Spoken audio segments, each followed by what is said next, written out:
سپینې ماڼۍ ته نوی حکومت ننوت. د ګونتنامو به زندان به ډیر ژر وتړل سي، خو د جنګي جنایتونو څېړل باید ورسره بند نسي. ګونتنامو د دغه قیسو نه پیل دی او نه به یې پای وي.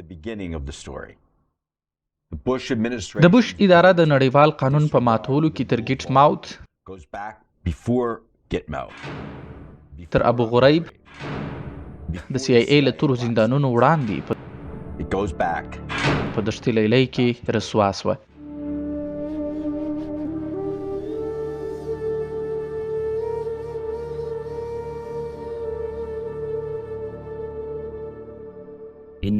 په نومبر کې د امریکایي ګوډاګیانو په مټ تر 2000 ډیر بندیان مړه شول او د افغانستان د لیلۍ په دشت کې په غټه هدیره کې ښخ شول.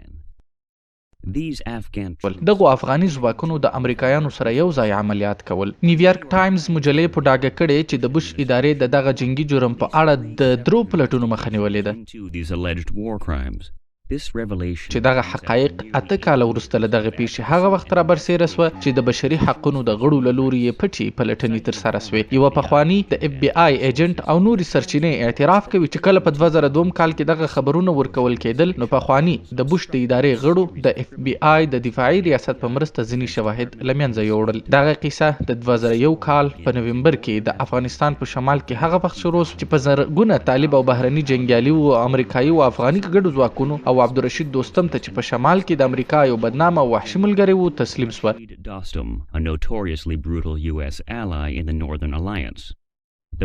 د بندیانو سره ژمنه سوې وه چې دوی ته به تاوان ونه رسول سي. دوستم دوی په کنټینرانو کې واچول او په یو کاروان کې د دشت پر خوا روان کړل. د امریکا د حکومت څخه چې پی ایچ آر ته کوم معلومات وررسېدلي د هغو له مخې تر 2000 وګړي په هغه کاروان کې مړه شول. دوی یې په دشتي لیلۍ کې ښخ کړل چې هلته اوس د افغانستان د شبرغان سره نږدې یوه لویه هدیره ده. کله چې موږ د افغانستان په شمال کې په شبرغان کې په بندیخانه کې پلټنې کولې پی ایچ آر یوه لویه هدیره وموندله. زموږ ډلې هلته یو ډیر بد حال ولیدی. هلته په یو تنګ ځای کې 3000 بندیان وه. سمه خوراکه یې نه وه. بندیان د ناروغیو له کبله د کمزوري حفظ الصحې او لوږې له کبله مړه کېدل. هلته زموږ ډلې د یوې غټې هدیرې په اړه واوریدل او هلته یې ځینې شواهد هم ولیدل. نو د یو ان او نړیوال عدلي طب تر مشرۍ لاندې د هغه هدیرې د ځینو برخو څخه ځینې اړینې کتنې وکړې. ځینې جسدونه مو وازمویل او ومو موندله چې دغه جسدونه شکنجه سوي وو. An initial examination of a part of the grave exhumed some bodies and conducted autopsies and found those deaths were consistent with suffocation. په لومړي کې په پټه او وروسته په ښکاره سره پی ایچ آر غوښتنه وکړه چې افغان او امریکایي چارواکي دي دغه لوی وژني وپلټي او عیني شاهدان او شواهد دي وساتل سي. مګر افغان عیني شاهدان وګواښل سوه او ووژل سوه او یاګر سره ژوندي ورک سوه. پینټاګون ویلي و چې ماز یو څو بندیان د هغه وړلو پر مهال د خپلو ناروغیو او ټپونو له کبله ووژل سوه او پینټاګون دا هم ویلي چې د ځانګړو ځواکونو څخه یې د راتلو پر وخت پوښتنې ګروېږنې وکړې نو نورو پلټنو ته اړتیا نشته. یوازې دا نه چې پلټنې نه کېدلې، په هغه کال جنرال دوستم د حمید کرزي په حکومت کې د دفاع د وزیر د مرستیال په توګه داخل کړ او اوس په ډاګه سوه چې جنرال دوستم د سی آی ای مزدور و. د دوستم له 2 ملاتړو څخه د دفاع وزارت منشي ډونالډ رامسفیلډ او مرستیال منشي وول فویټس و. د نیویارک ټایمز په حواله چې چارواکو ول فویټس ته ویلي و چې دوستم به شای جنګي جرم کړی وي، خو وول فویټس وویل چې دوی به په دې اړه کوم ګام وانخلي. دا د امریکا او افغانستان دولت پالیسي وه چې هغه جنګي جنایتکاران چې په افغانستان کې یې زیاتې وژنې کړې وې د افغانستان په حکومت کې ورګډ کړي.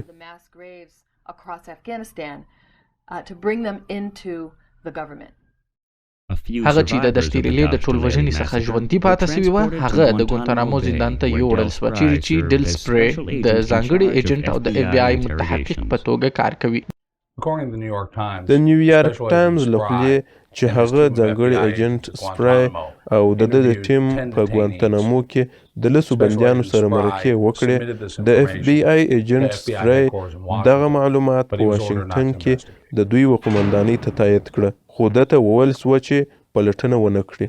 د 2002 کال په اگست کې نیوزویک مجلې د پی ایچ آر د معلوماتو په خپرولو په یوه پټه قصه کې د دغه ټول وژني په اړه تورونه او معلومات خپاره کړل. د دغه معلوماتو خپرول افغان او امریکایي حکومتونه دې ته اړ کړل چې په دې اړه لوی پلټنې وکړي، خو کله چې حکومتي برخې هڅه وکړه چې دغه پلټنې شروع کړي، د بوش سپینې ماڼۍ بیرته بندي کړې.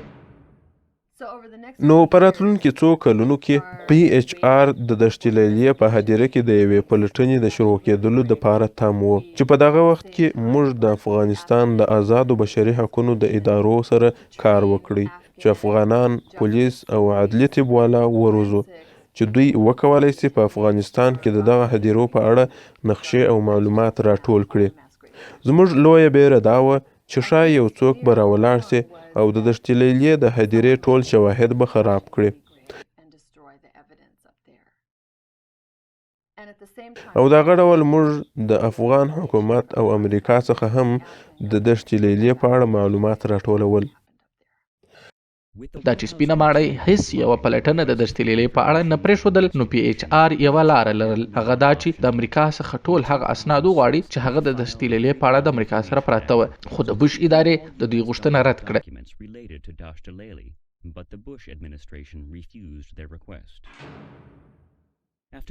تر یو کال ځنډولو وروسته پی ایچ آر یو قانوني ګام پورته کړ چې حکومت لارې ته راولي. موږ وکارول، موږ وګټل او بالاخره موږ هغه اسناد ترلاسه کړه چې باور کېدی امریکا په دشت لیلیې کې 2000 بندیان ووژل. چې دا څنګه دغه اسنادو ته لاسرسی وسو، د پی ایچ آر د عادي طب یوې ډلې وموندله چې د دشت لیلیې په هدیره کې د یو چا په مټ ټول ثبوتونه له منځه وړل سوي دي. د میکلاچي ورځپاڼې د خبر له مخې چې افغان حکومت چارواکي او د قانون پلي کوونکي د غچ څخه ویره لرله، او جنرال دوستم په غیر قانوني ډول خپل خلک ورلېږلي وه او هغه د پاتې شوني یې له منځه وړي وې.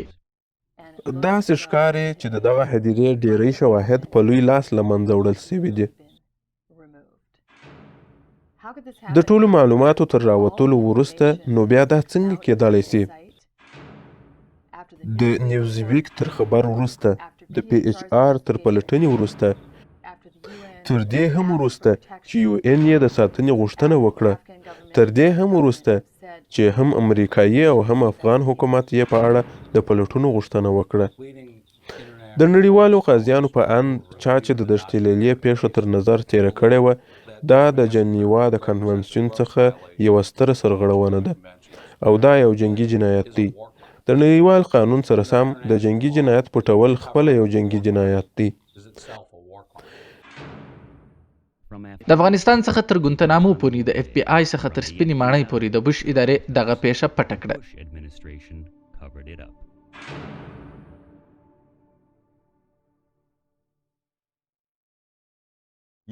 د امریکا قانون پلي کوونکي د بوش د ادارې له لوري راګرځول سوي وو. پی ایچ آر چې د نړۍ تر ټولو تکړه پلټونکي خبریالان دي، دوی هڅه وکړه چې رښتینې څه ښکاره کړي. بې له دغو خبریالانو او بې له دغه د بشري حقونو د ډاکټرانو به هیڅکله دغه قصه نه وای ویل سوې. اوس نو دغه په مسؤلو چارواکو پورې اړه لري چې په سویې غځوي، کوم چې موږ او نورو شروع کړې ده، او دا اوس په تاسو پورې اړه لري چې د بشري حقونو والا ډاکټرانو او نورو حقوقي فعالانو سره ودرېږئ تر څو عدالت پلی سي.